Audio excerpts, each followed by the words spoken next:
Everybody, welcome back to the MKX Pro League Season 3, North America Week 7. I'm Joshua Gray stepping in for Dustin Kane. He's feeling a little bit under the weather. Hopefully he's going to feel better a little bit later. I don't know, I'd feel a little under the weather too after that Leatherface mirror match, just for a second. I think he may have been too excited. Okay. He loves Leatherface, and he asked, what was it, 2 weeks ago, he asked Sonic Fox to choose Leatherface. So now he got to see the Leatherface mirror, a little bit too excited. He had a little bit of a...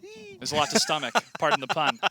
But playing against Leatherface has been a little bit difficult with the Pretty Lady variation because the zoning is so good in, I guess, in comparison to a lot of other characters. For some of the new players out there, people that go up against Leatherface, do you have any recommendations on how to defeat him? Patience. Patience is key. It is literally everything. I mean, there's no easy way to get in. Otherwise, what would be the point of zoning, right? Exactly. Leveraging those strengths, and each of these different characters and variations have those strengths as we're seeing them maximized by these pro players. So excited for the finals just around the corner, and I'm also excited about this next matchup. Noble GunShow versus Orbit Hayatei, and Hayatei has been a most impressive Takeda player we've seen this season. Oh yeah, with Ronin, a variation we very rarely get to see. He's such a fan favorite. Everybody loves watching him, especially since KIT. That was really where he really started shining. And that Ronin variation is one that you've taught me some very, very good skills of really how to throw that saber and use it as pressure. I wasn't doing it properly, and I got to see Hayatei do it so well. Almost as good as you, Evan. So well. Almost. No, but here we go. You're going to get to see basically a class on this, but surprisingly enough, we're seeing GunShow, who normally chooses Shaolin Kung Jin, choose Cutthroat Kano. This is something that I have never seen before. And that pressure from Cutthroat Kano, especially after the latest patch, has been remarkable so far. But look at that nice little play, and especially the great positioning from this Takeda Ronin played by Hayatei. One of my favorite things that Hayatei does is, even though he is playing one of the most rushdown characters in the game, he has no issue with stepping back and taking his zoning advantage. He does have some zoning tools, and he will use them.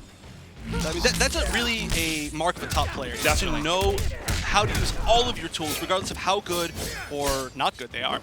Hayatei couldn't get the conversion earlier, but he's definitely keeping up that pressure against GunShow and goes for the meter. Gets the round victory. Round 2, here we go. And he also manages to put, very nice, manages to put GunShow in the corner so he can get some nice combos like this. Unfortunately drops it. Still just standing outside of that range where those swords control the pace of the match. And that's so difficult in that corner where you got to block either high or low. If you're blocking high, he's going to recall that sword, and that's going to be a low strike. He can continue the combo after that. Oh, nice little pressure coming from Commando Kano here. But Hayatei's been in control of this matchup so far, and there's another meter. Oh, catches him with the neutral jump punch. Very nice. I believe it's the first time he tried to use it this set. That's the move I love. That's the move I love. That can shut up your opponent pretty quickly, but you got to follow up. And there's the follow-up from Hayatei, and he gets... Boom. Not going for the brutal, but that was a very nice combo there at the end. Hayatei really controlling the space that entire time. He used the neutral jump punches effectively, he used zoning effectively, and just stood outside of that range where Kano could not contest the sword normals. For GunShow, we didn't see a whole lot of, well, we saw some armored play coming from GunShow. Didn't see a whole lot from that Commando Kano, though. Let's see if he's going to mix it up here.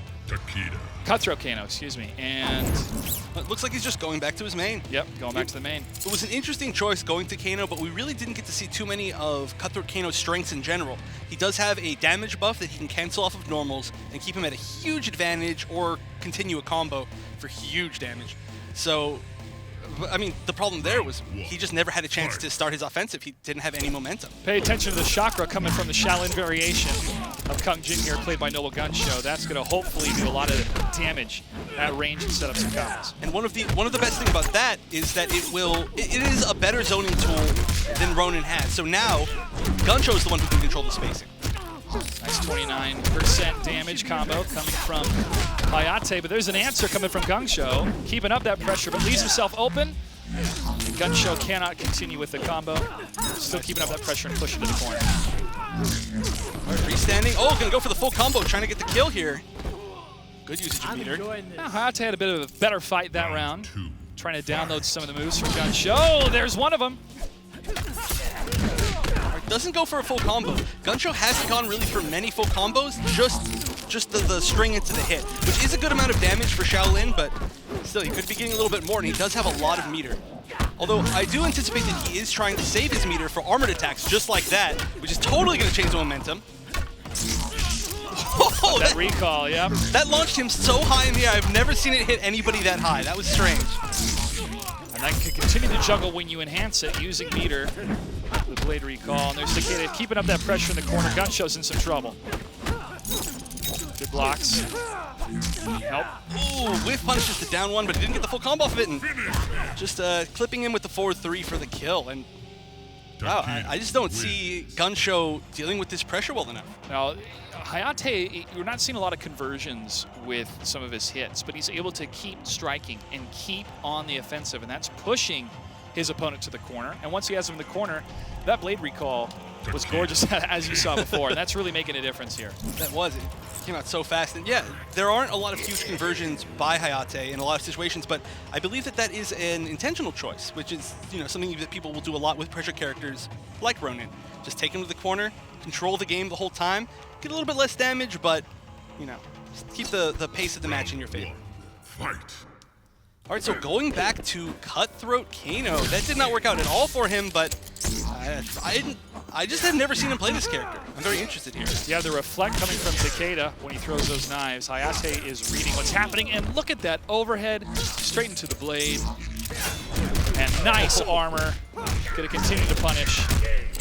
It was a good 29%. Meterless. That was an interesting mix-up he did right there. He threw the sword down, instantly recalled it, and did an overhead because he was making GunShow think that there was a low coming from the sword recall. But he did the overhead. It was very smart. Well, that technically wasn't meterless before he had that armor move, and that's really just knowing his opponent. But, oh, again! The down forward 3 armor. When that armored move will be safe, and whoa, that hit strangely! Wow, the double sword hit didn't hit 2 times. No, it was, GunShow was already over Takeda at that time. Right, it would have killed if he wasn't at that spacing, so that was very lucky by GunShow. Ah, here we go. Knockdown, nice bait on the armor. Beautiful. Like you were saying, we haven't seen too much armor from GunShow, but he's starting to use it a little bit more this round. Hayatei's already adapted. Get out of that blade. Okay, there's your opening. Hayatei just continues then with the overhead, the back 2-1, and continues the drive, and he is 1 round away from taking this 3-0. GunShow he has to make some really strong adjustments right here.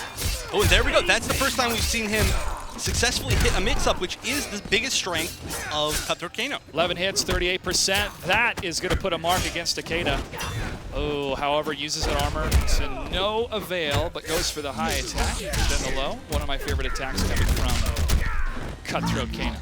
And one of the biggest disadvantages that the buff that allows him to do so much damage is that he loses life over time as he's in the buff. So even though he did do a 38% combo, he lost about 10% of his own life. Can he close it out? There's the armor attack. Oh, this should be it. There's the meter, and that's it. Hayatei will take this match 3-0. Noble GunShow could not compete against the overwhelming attacks coming from Takeda with Kung Jin, with Cutthroat Kano. Unable to do it. Not surprising, Hayatei, known as probably the best Ronin Takeda, that is some pressure, man. That is some pressure and mix-ups, and he is a player that creates his own setups, and you have to play against him to know how to play against him. Yeah, definitely. He has really pioneered the character himself. So I'm always so impressed with this play. I love watching him. And he is patient enough during the attacks coming from Noble GunShow. He knows when to open up, and this move right here, he's already over the blade. He's standing over his own blade, but he knows the hitbox for the blade when it goes up. And this completely turns around the matchup. And Hayatei is able to secure another victory against the Kung Jin. But again, look at just his great usage of meter with Takeda. And opening up, dashing forward, going for the overhead and then the low. That is the bread and butter coming from Takeda's Ronin. He is maximizing his potential. He is, man. He is just so comfortable with his own character.